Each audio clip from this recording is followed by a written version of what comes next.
Good evening. This is customer service. How can I help you today, ma'am, sir? Hi, I'd like to make a table reservation. Of course. I'd be happy to assist with that. May I have your name, please?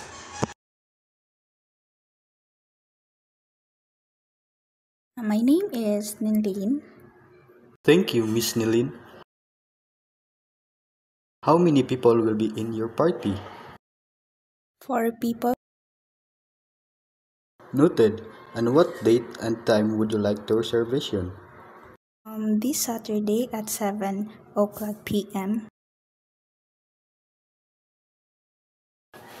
Let me check our reservation book. Yes, we do have a table available at 7 p.m. Do you have any table preference like near the window, quiet corner, or outdoor seatings? A window seat would be great. Got it.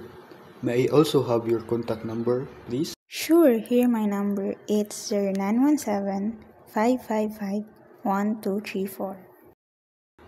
Thank you. Are you celebrating a special occasion? Okay, it would be nice. Thank you. Let me check our reservation book. Yes, we do have a table available at 7 p.m. Do you have any table preference like near the window, quiet corner, or outdoor seatings? That's fine. Thank you. You're welcome, Miss Nilin. We look forward to seeing you this Saturday. Have a great evening.